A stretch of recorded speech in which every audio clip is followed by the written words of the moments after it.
अब स्थिति है कि यहां पर कृष्ण भगवान तो पहले ही कह के आए थे, जब समाधान के लिए, समझौता के लिए हस्तिनापुर गए थे कि दुर्योधन रण ऐसा होगा फिर कभी नहीं जैसा होगा, भाई पर भाई टूटेंगे।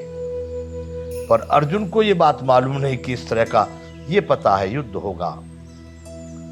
अब सामने स्थिति देख करके अर्जुन बड़ी वेदना में है और भगवान से कह रहे हैं,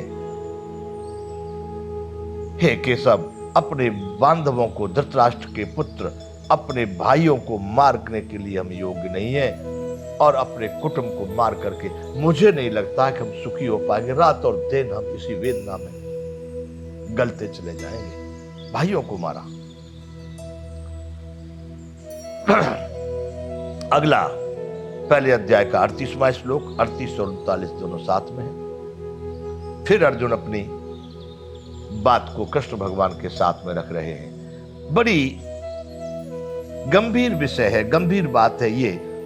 संभवतः सब लोग समझते हैं कि नहीं समझते, लेकिन समझना या हमको गीता पढ़ने वालों को, गीता को समझने वालों को, जो आचरण करने वालों के लिए समझना आवश्यक है। यहां अर्जुन ने कहा कि यद्यप्ये ते न पश्यन्ति लोभोपहत चेतसः, यद्यपि ते न पश्यन्ति। हे केशव, यद्यपि लोभ से उपरत हुए, भ्रष्ट चित्त हुए ये लोग नहीं देख रहे, यद्यपि ते न पश्यन्ति लोभोपहत चेतसः कुलक्षयम कृतम दोषम मित्र दोहे च पातकम। सही है केशव, बिल्कुल ठीक है।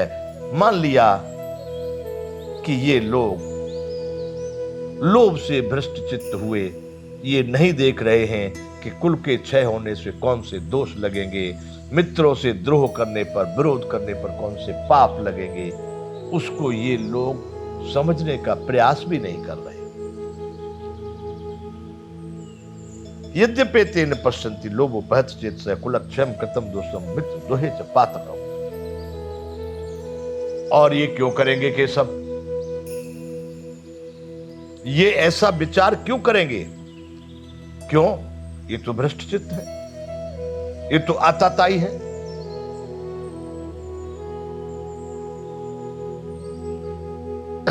बुरे लोगों से अच्छे कार्य का अपेक्षा रखना ये कितनी योग्य है।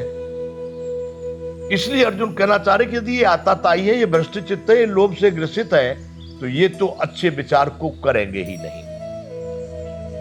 इस पाप से मुक्त होने के लिए,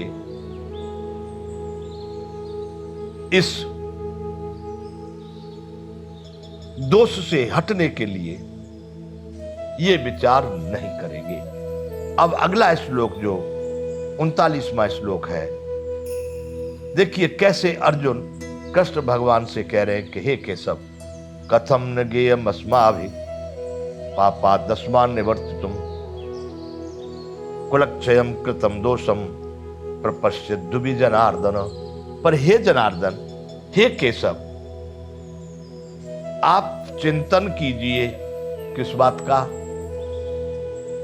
इस बात का कि हम लोग तो योग्य हैं। वो कह रहे हैं तो भी जनार्दन, कुल के नाश से उत्पन्न दोष को जानने वाले हम लोगों को इस पाप से हटने के लिए क्यों विचार नहीं करना चाहिए? विचार ही नहीं, हमको इसका क्यों चिंतन विचार करके, प्रयास करके हट जाना चाहिए? कथम न गेयम अस्माभि पापा दस्मान निवर्तितुम कुलक्षयम कृतम दोषम प्रपश्यद्दु भी जनार्दन। हे जनार्दन, वो आताताई भ्रष्टचित्त लोग इसका चिंतन विचार नहीं करेंगे कि इससे हटा जाए, इससे कैसे भी मुक्त हुआ जाए, इस पाप से, मतलब इस युद्ध रूपी इस व्यापार से हमको दूर होना चाहिए। परंतु कथमन के मसबा भी, हे जनार्दन, आप तो भगवान हैं, आप तो सब तरह से योग्य हैं। कथमन के अस्मा भी हम लोग अपने लिए कह रहे हैं कि हम तो बुद्धिमान हैं, हम तो लोभ में भ्रष्ट चित्त नहीं हो गए हैं। हमको तो कुल के क्षय होने के दोषों का परिणाम जानते हैं। हम मित्रों से विद्रोह करने का, विरोध करने का पाप को जानते हैं। उनके पाप से क्या परिणाम होगा। तो हे केशव,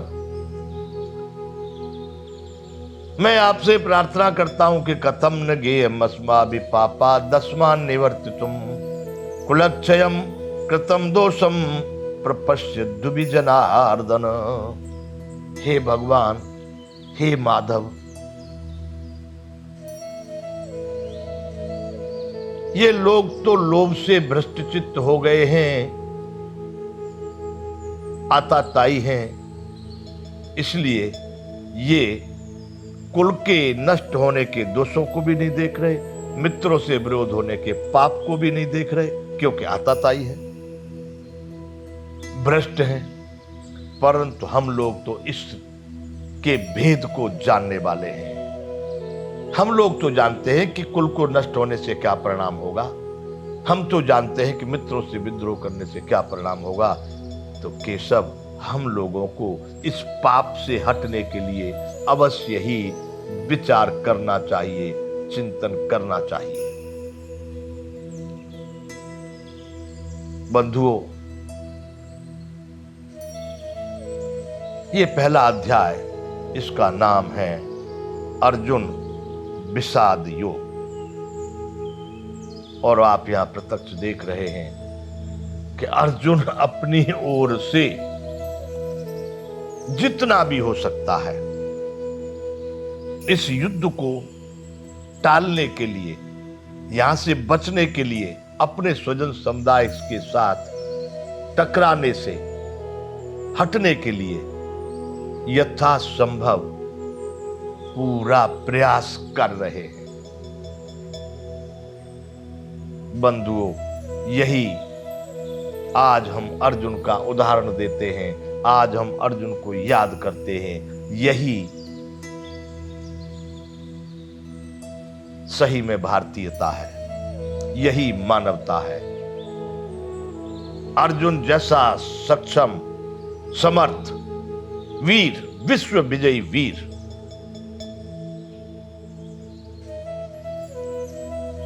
इन कार्यों से होने वाले परिणाम को सोचकर आगे क्या होगा।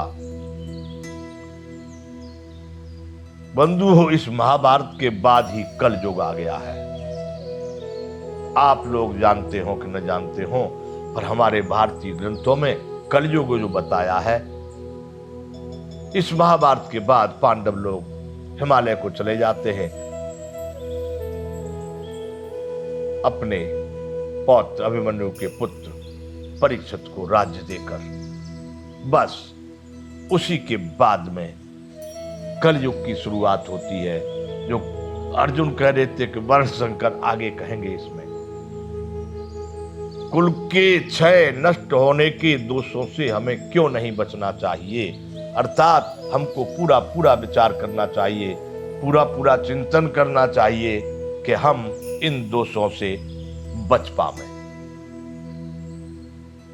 तो बंधुओं, हम लोग साधारण मानव हैं, जीवन है अपने,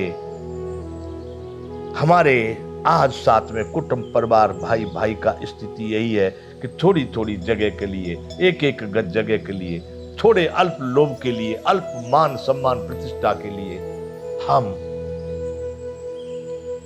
एक दूसरे के शत्रु बने हुए हैं या शत्रुता का व्यवहार कर रहे हैं। अतः ये अर्जुन की बातें यहां पर हमको योग्य लगती है और हमको इन बातों पर ध्यान देना होगा।